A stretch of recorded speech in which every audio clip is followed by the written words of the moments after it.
ही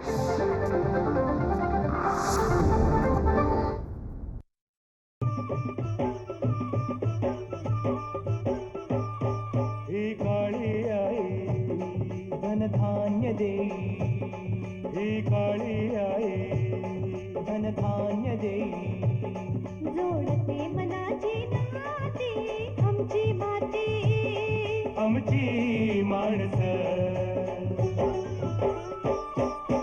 आमची माती, आमची माणसं, आमची माती, आमची माणसं, आमची माती, आमची माणसं, आमची माती, आमची माणसं.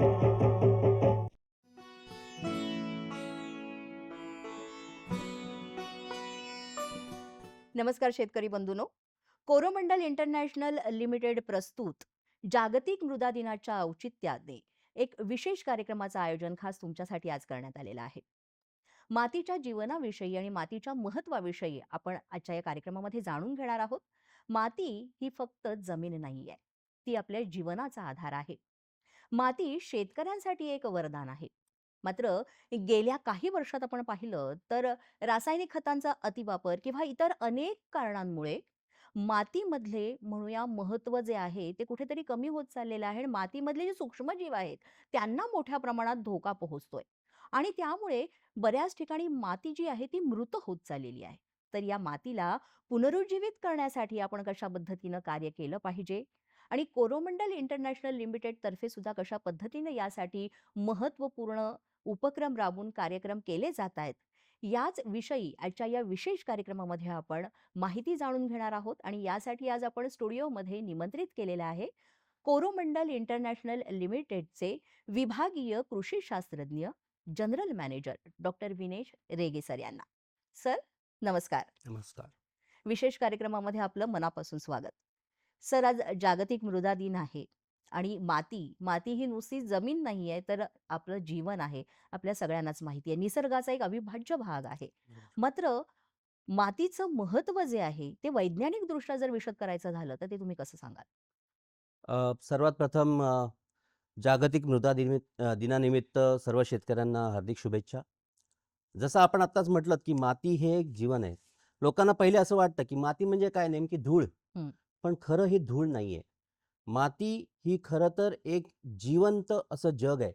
या एक मूठभर मातीमध्ये जवळजवळ मानवी लोकसंख्येपेक्षाही जास्त हं. एवढे जंतू असतात, सूक्ष्म जंतू असतात. आणि हे सूक्ष्म जीवाणू जे आहेत, हे मातीमध्ये पूर्ण माती सजीव करण्याला हे हं. सूक्ष्म जीवाणू खूप काम करत असतात.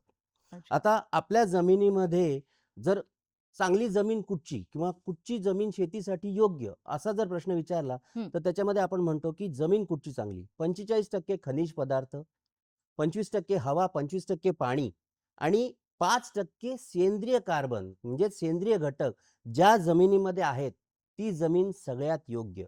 अच्छा. पण ह्या जमिनीचा जो जिवंतपणा आहे, मातीचा जो जिवंतपणा आहे, ह्याच्यासाठी मुख्य घटक जो आहे तो म्हणजे सेंद्रिय कार्बन. अच्छा.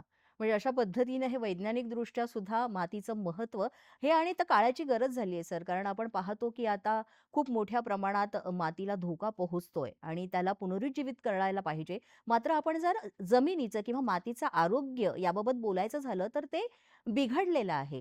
तर ते कसं बिघडलेलं आहे त्याविषयी काय सांगा? मगाशी जसं मी तुम्हाला सांगितलं की सेंद्रिय कर्ब हा फक्त 5% जमिनीमध्ये आहे, सेंद्रिय घटक. हं. आणि हा 5% सेंद्रिय घटक हा जमिनीमध्ये जिवंतपणा निर्माण करतो. आज परिस्थिती अशी आहे की हा सेंद्रिय कर्बच जमिनीतला कमी झालाय.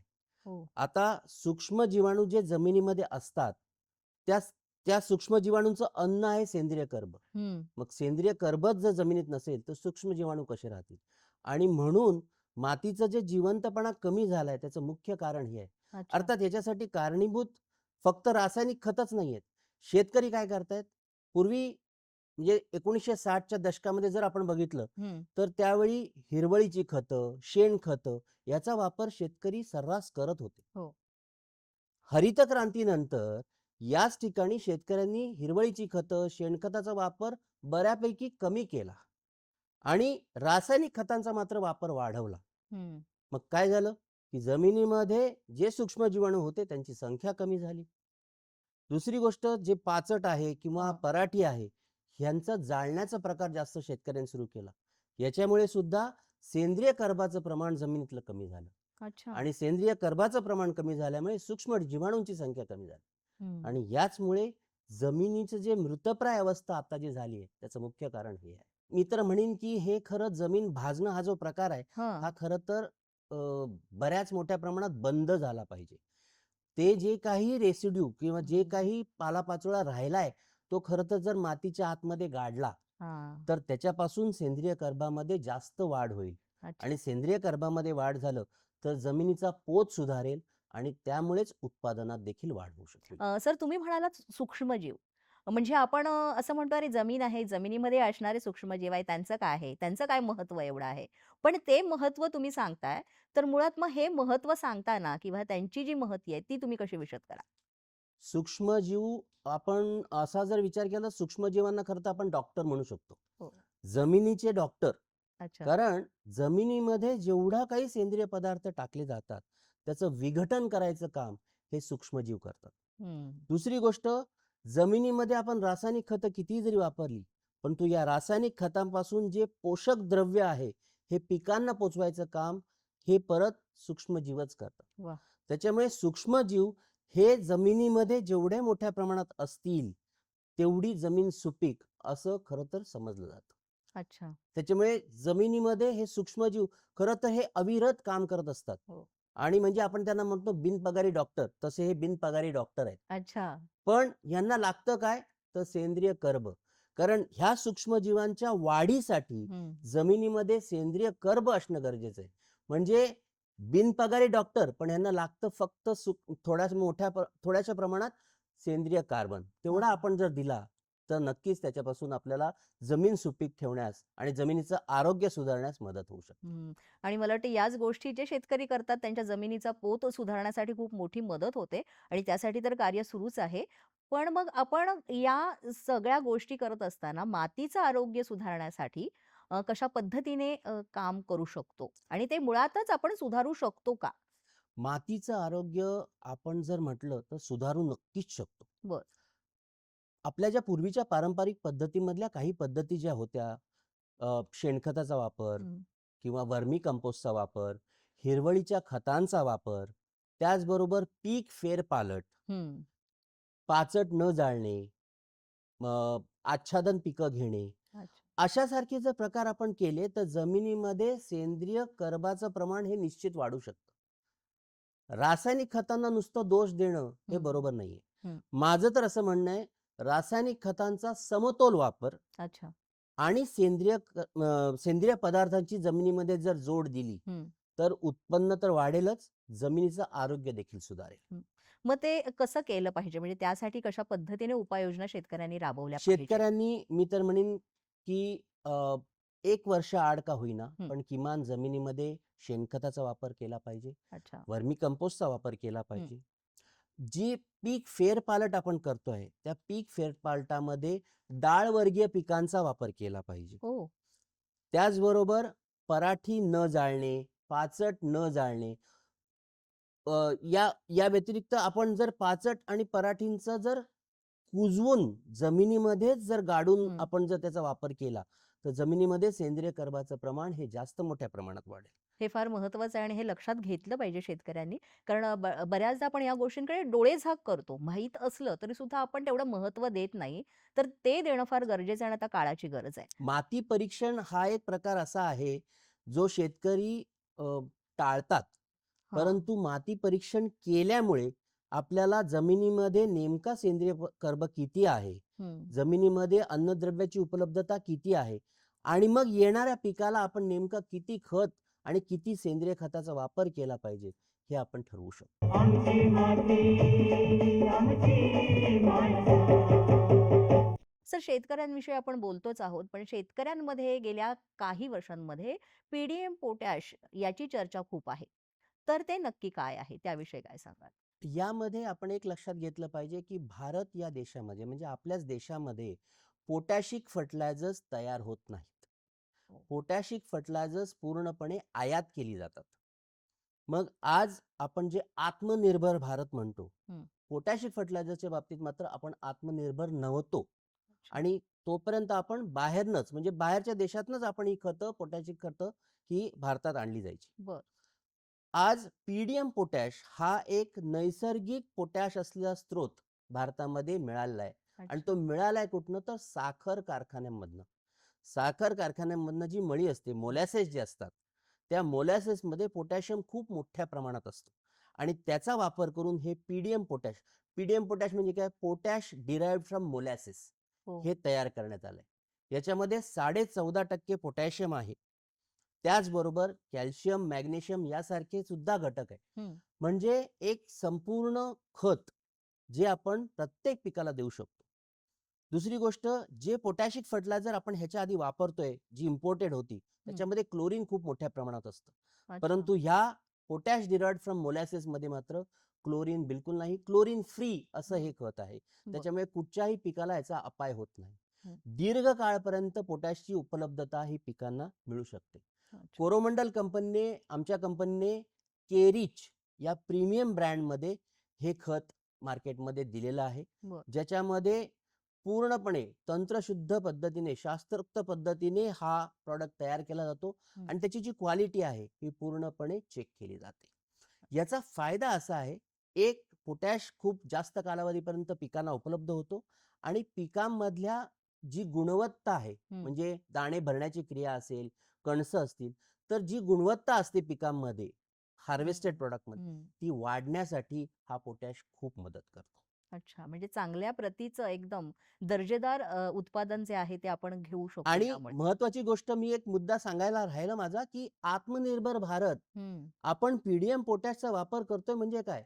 आपण आत्मनिर्भरतेकडे जातोय. हो. आत्मनिर्भर भारत या संकल्पनेवरती आपण विश्वास ठेवून हा प्रॉडक्ट तयार केलाय. हं. भारतातच हा तयार होतो आणि त्याचा वापर आपण करतोय. म्हणजे आपण आत्मनिर्भर सुद्धा होतोय आणि देशाची अर्थव्यवस्था सुद्धा आपण सुधारतोय. हं. म्हणजे साखर कारखान्यातून मिळणारं जे पोटॅश आहे ते सुद्धा संशोधनाचा एक भाग आहे. संशोधन करून आपण ही तो प्रॉडक्ट एवढी तयार केलाय. मोठी हां, हे एवढं मोठं हे आपल्याला म्हणूया खूप मोठी संपत्ती आहे जी आपल्याला मिळालेली. जसं तुम्ही म्हणालात, की आयात करावं लागत होतं. करेक्ट. शेतकऱ्यांनी वापर करताना काही वेगळ्या सूचना किंवा मग याचा कशा पद्धतीने उपयोग केला पाहिजे? शेतकऱ्यांनी जसं रेग्युलर आपण खतं वापरतो तशाच पद्धतीने याचा वापर करावा. बरं. कुठचीही सेंद्रिय खतं ही जमिनीच्या वर कधीही टाकू नये. सेंद्रिय खतं ही नेहमी माती आड केली हं. तर त्याचा उपयोग हा पिकाकरता खूप मोठ्या प्रमाणात होतो. त्याची जी उपलब्धता आहे ही पिकाला जास्त मोठ्या प्रमाणात होते. सेंद्रिय कर्बाचं आपण म्हणतोय. हं. जमिनीमध्ये सेंद्रिय कर्बाचं प्रमाण हे किती असावं?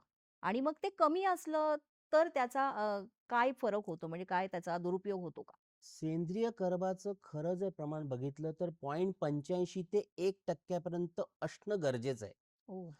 आजच्या घडीला मगाशीच जसं मी सांगितलं, की विविध राज्यांमध्ये, महाराष्ट्र त्याच्यामध्येच आला, हं. की हे जे सेंद्रिय कर्बाचं प्रमाण आहे, हे 0.2 पासून 0.5 पर्यंत एवढं खाली आलेलं आहे. हं. आता एवढा सेंद्रिय कर्ब जर जमिनीतला खाली आला, तर यातनं काय होणार आहे? उत्पादन घटणार. दुसरी गोष्ट, खतावरचा खर्च उगाचच वाढेल. कारण दिलेल्या खतांना पीक रिस्पॉन्सच करणार नाही. अच्छा. त्याच्यानंतर अतिवृष्टी होईल किंवा दुष्काळ हं. यासारख्या कंडिशन्समध्ये पीक तग धरू शकणार नाही.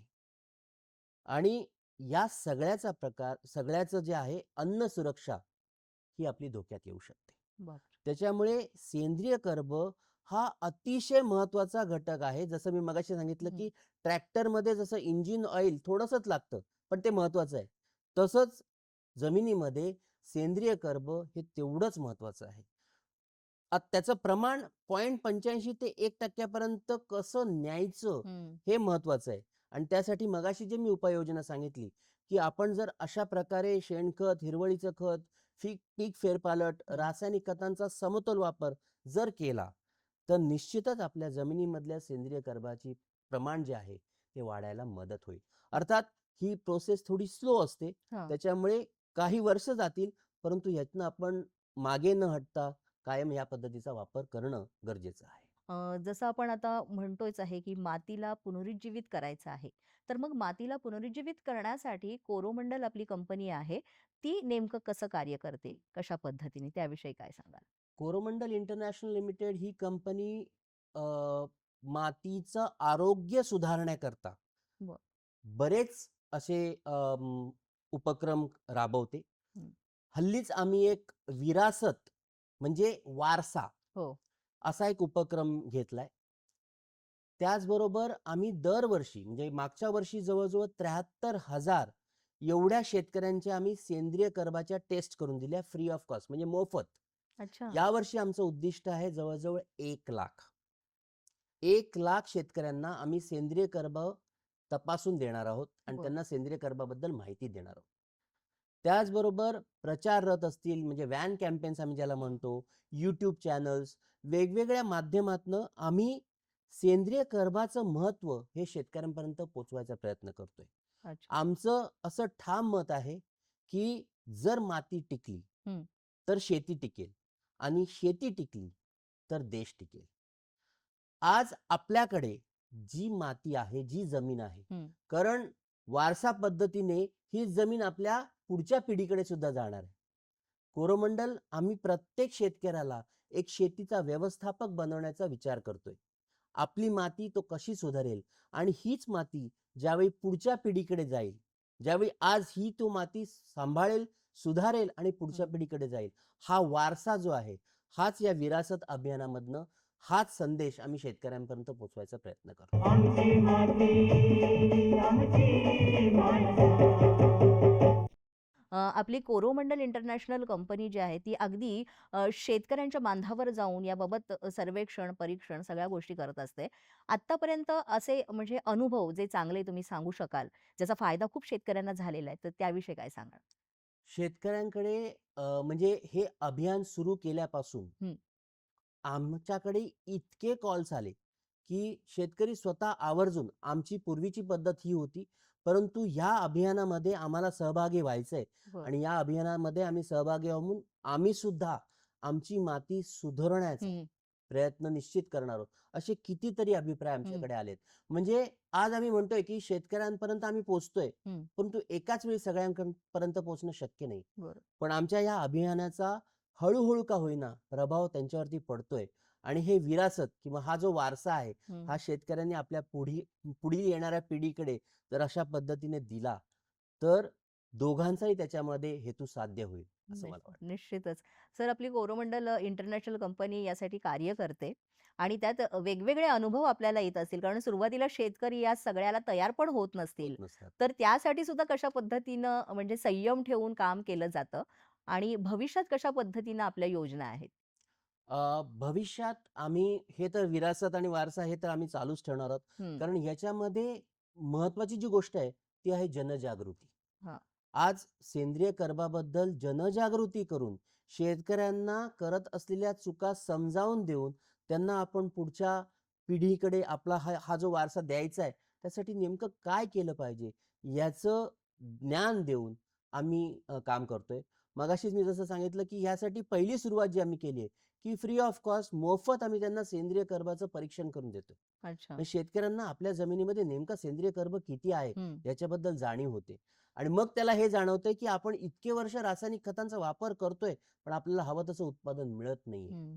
कारण मग त्याला हे कळून येतंय, की सेंद्रिय कर्ब आपल्या जमिनीमध्ये कमी आहे, म्हणून हे उत्पादन कमी येतंय. हं. आणि मग त्या दृष्टीने त्याचे पुढील ज्या उपाययोजना आहेत, जसं मग सेंद्रिय पदार्थाचा वापर तर सुरू करतोय. हं.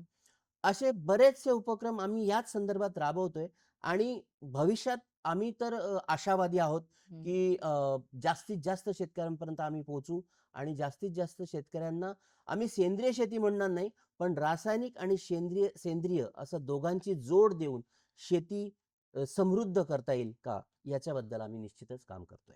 सर आपला हा कार्यक्रम अनेक शेतकरी आपले पाहणार आहेत आणि त्यांच्यासाठी अतिशय हा फायदेशीर कार्यक्रम ठरणार आहे. मात्र बऱ्याचदा अनेक असतात शेतकरी ज्यांना समस्या असतात किंवा कळत नाहीत काही गोष्टी. तर अशा वेळेस जर त्यांना काही अडी-अडचणी आल्या, तर त्यांनी कशा पद्धतीने आपल्याशी संपर्क साधला पाहिजे? महत्त्वाची गोष्ट एक अशी आहे, की कोरोमंडल ही कंपनी भारतातली सगळ्यात मोठी खत उत्पादक कंपनी आहे. अच्छा.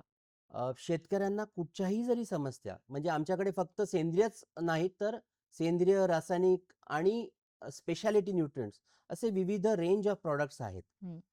आपल्या पिकाबद्दल असलेल्या कुठच्याही समस्यांबद्दल जर कोणा शेतकऱ्याला काही प्रश्न असतील, तर आमचा CRM सेल म्हणजे कस्टमर रिलेशनशिप मॅनेजर सेल हं. याचा फोन नंबर आम्ही देऊ शकतो. प्लस हल्लीच आमच्याकडे ग्रोमोर न्यूट्री कनेक्ट ॲप नावाचं एक ॲप आहे, जे की प्ले स्टोअरवरती उपलब्ध आहे. बरं. शेतकऱ्यांनी प्ले स्टोअरवरती जाऊन जर ग्रोमोर न्यूट्री कनेक्ट ॲप हे जर डाउनलोड केलं आणि त्यामध्ये जर आपलं रजिस्ट्रेशन केलं, तर त्या रजिस्ट्रेशनच्या माध्यमातून त्या ॲपवरती सुद्धा आपण आपल्याला असलेल्या समस्या किंवा आपल्याला असलेल्या पिकांबद्दल कुठचेही प्रश्न हं. हे आपण त्याच्यामध्ये विचारू शकतो आणि त्याची उत्तरं तुम्हाला त्या ॲपद्वारे CRMला जर तुम्ही फोन केला तर फोनवरती किंवा ॲपद्वारे तुम्हाला कुठच्याही प्रश्नाची खताशी रिलेटेड हं. कुठच्याही प्रश्नाची उत्तरं मिळू शकतील. निश्चितच. कारण बऱ्याचदा काय होतं शेतकऱ्यांना ह्या अनेक समस्या असतात. तर त्यांचं निवारण करण्यासाठी हे फार गरजेचं आहे. सर एकूणच आपण आता पाहायला गेलं तर तरुण शेतकरी जे आहेत ते तयार होणं फार गरजेचं आहे. समाज माध्यम म्हणा किंवा आपण सतत करणाऱ्या जनजागृतीमुळे शेतकरी जे आहेत ते आपल्यामध्ये सुधारणा करून उत्पादन आणि उत्पन्नामध्ये वाढ करतायतच आहेत. आधुनिकतेकडे वळतायत. मात्र आणखीन तरुण जे आहे ते जास्तीत जास्त शेतीकडे वळण्यासाठी आणि शेती करीत असताना मातीला कुठल्याही प्रकारचा धोका पोहोचणार नाही. मातीचा पोत कायम राखण्यासाठी कशा पद्धतीने तुम्ही संदेश द्याल, की काय काम केलं पाहिजे त्यांनी?